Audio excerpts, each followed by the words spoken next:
Yes, mbahaye ikaze mwe mukurikiye YouTube channel Salomon TV Rwanda.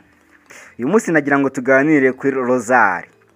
Rozari ni uburyo abakristo gatolika basenga bifashishi amibukiro. Uyu munsi nagira ngo tuganire ku mibukiro yo kwishima. Birumvikana wowe ukurikiye ikiganiro utari Kristo gatolika ntabwo urahita usobanukirwa neza amibukiro. Ntabwo uramenya ngo amibukiro ni iki, ese Rozari ni iki, ariko ndagusaba wowe ukurikiye ikiganiro utari umukristo gatolika udasobanukiwe ngo amibukiro ni iki, jya muri comment utubwire tugufashe, aho utari kumva neza tugufashe, tanga inyunganizi n'igitekerezo tugufashe. Uyu munsi nagira ngo tuganire ku mibukiro yo kwishima. Mbere yuko tuganira ku mibukiro yo kwishima, ndagusaba gukanda subscribe, share na comment kugira ngo dukomeze twagure umurongo mugari wacu Salomon TV Rwanda. Iyibukiro rya mbere mu mibukiro yo kwishima riragira riti: Gaburiyeli mutagatifu abwira Mariya ko azabyara umwana w'Imana. Barasubiza bati dusabe inema yo koroshya.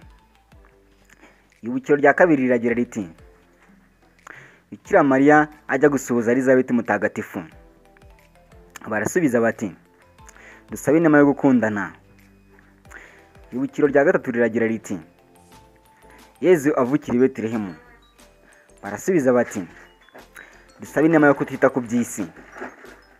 Iyibukiro rya kane riragira riti: Yezu aturwa Imana mu ngoro ntagatifu. Barasubiza bati dusabe inema yo kumvira abadutegeka. Iyibukiro rya gatanu riragira riti: Bikira Mariya abona Yezu yigishiriza mu ngoro ntagatifu. Barasubiza bati dusabe inema yo kutiganyira kwigisha abantu. Yes, murakoze cyane umwe mwabashije gukurikira iyi nyigisho twigaga kuri Rozari. Ni uburyo abakristo gatolika basenga bifashishije amibukiro. Uyu munsi twaganiye ku mibukiro yo kwishima. Ndagira ngo ukuri ikiganiro kugira ngo dukomeze, ndetse ubutaha ndagira ngo tuzaganire ku mibukiro y'urumuri, ndetse kugira ngo tujye dukomeza tubane mu biganiro bitandukanye tugenda tuhanyuza. Ndagusaba gukora subscribe, kandi subscribe buri kiganiro cyose mpashize uzajya uhita ukibona uko kise kihagira, uzahita ubona ikiganiro mpashize. Ndagusaba gukanda subscribe ni inkunga ikomeye cyane hano kuri YouTube channel Salomon TV Rwanda. Ndagushimiye cyane.